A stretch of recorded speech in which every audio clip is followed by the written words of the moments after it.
Also, one of the things I wanted to point out was that we're talking about a process that starts off so privately and so personally, and to exhibit it is a whole other realm of really opening up yourself, much like the piece you did in medical school. Right. And much as, you know, early psychoanalysis was faced with inviting people into this most intimate, private, confidential space, and then sharing it with the world. And we still have that strange catch-22 of going into the places that we keep everyone else out of at first until it's created, much like the womb experience when we're developing. And then you made this decision based on some influences, hey, show it. But it also makes you vulnerable, because even Jung's Red Book was one of his most vulnerable pieces of writing. Now, I can't get past, it's like reading the Bible. It's like you can't get past a passage at a time. You can't just read this like a novel. It's someone's deepest inner struggle that Jung was expressing in every way. And I would venture to guess that where he couldn't put words to it, he lapsed into the symbolic paintings that he did, which also was his attempt to depict his own dreams. So that old childhood song comes back, row, row, row your boat, life is but a dream.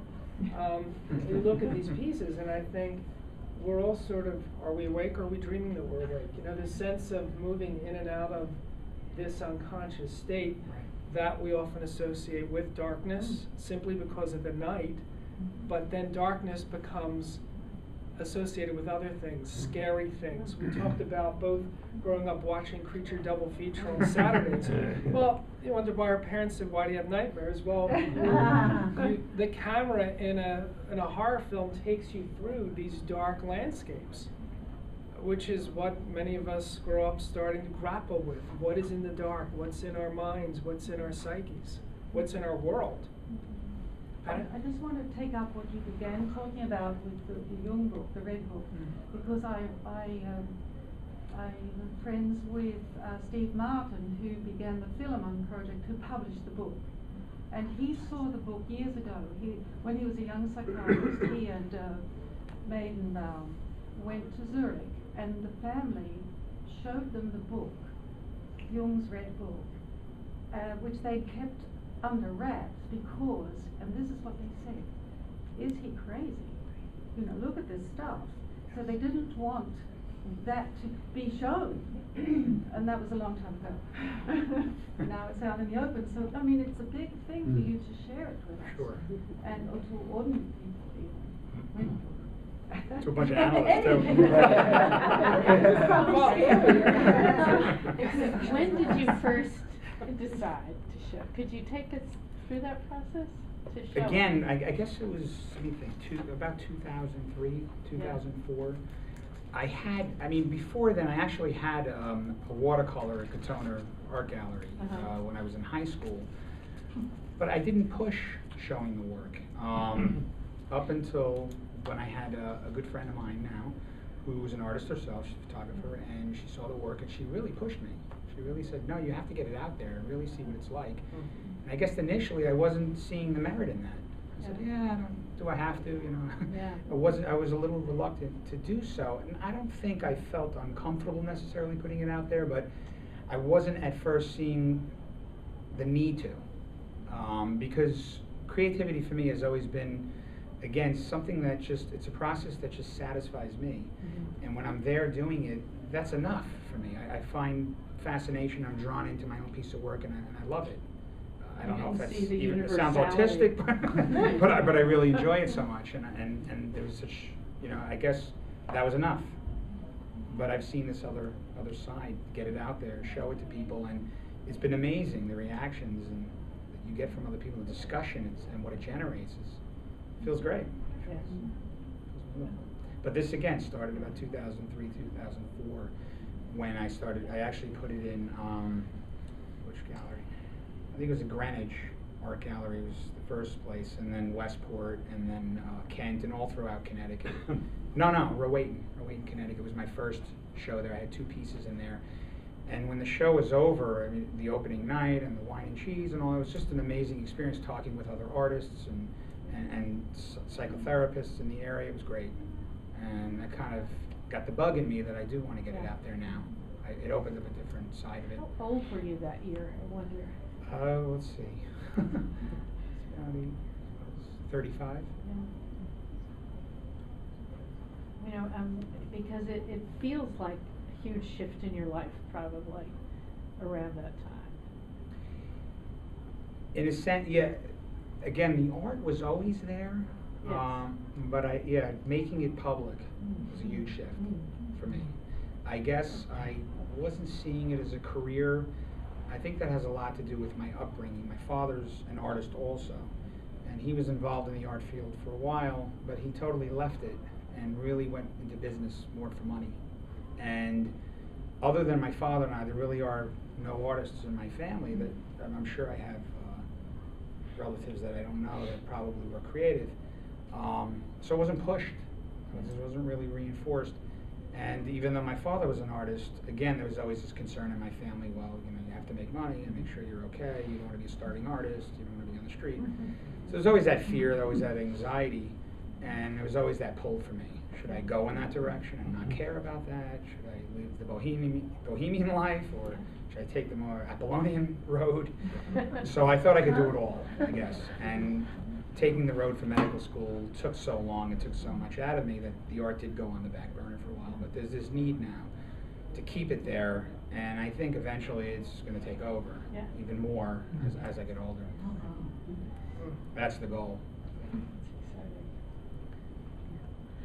Now that you've begun sharing your work, do you find it changes how you feel when you are creating?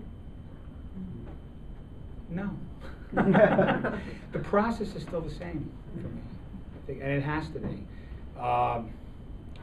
It's unlike anything else for me. It's extremely meditative. I could start working 10 in the morning until 3 in the morning. The time just flies, and I'm very much lost in it. And it's a whole different feeling than anything else that I do, and that stayed, and I'm glad because I enjoy that. So it feels like play. Yes, it feels like play. Yeah. It really does. I get to do this. It's just a great How feeling. is it different for you, though, showing it now? How has that changed? What has that changed for you? Has it changed anything, or is it just like somebody said I should do it, so I'm doing it, or is there some gratification? There is.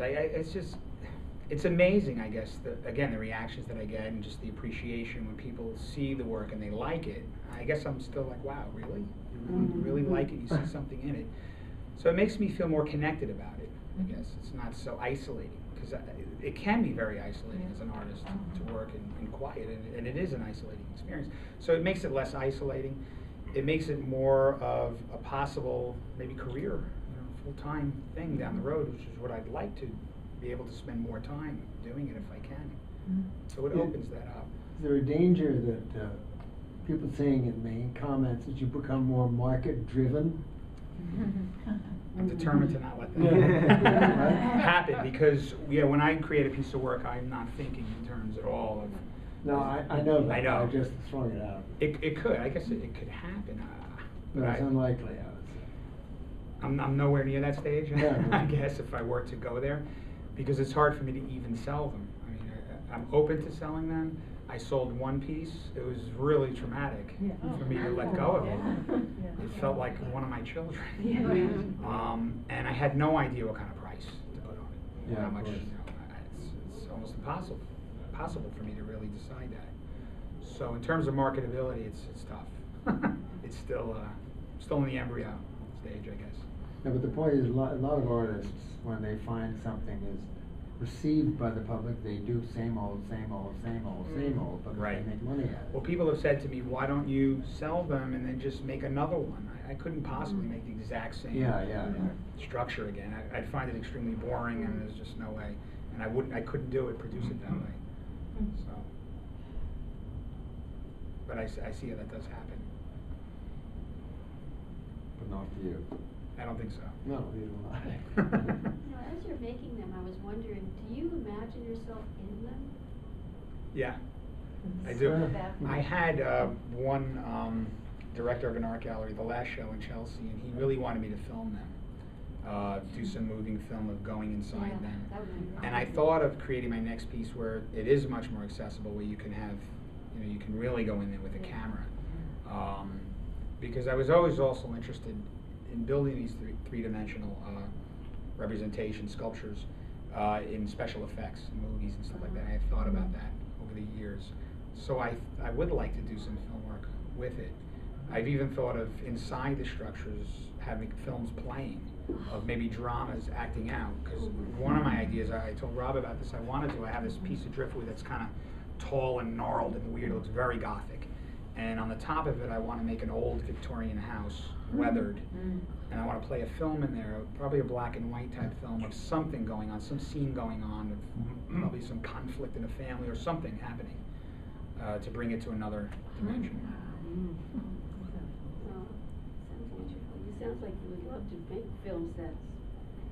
Well, with the acting too, is Yeah. that was another bug for a Yeah. while. Seems And I so loved the that- acting yeah, too. See, Was that's another all thing. part of it. Yeah. Seems to me.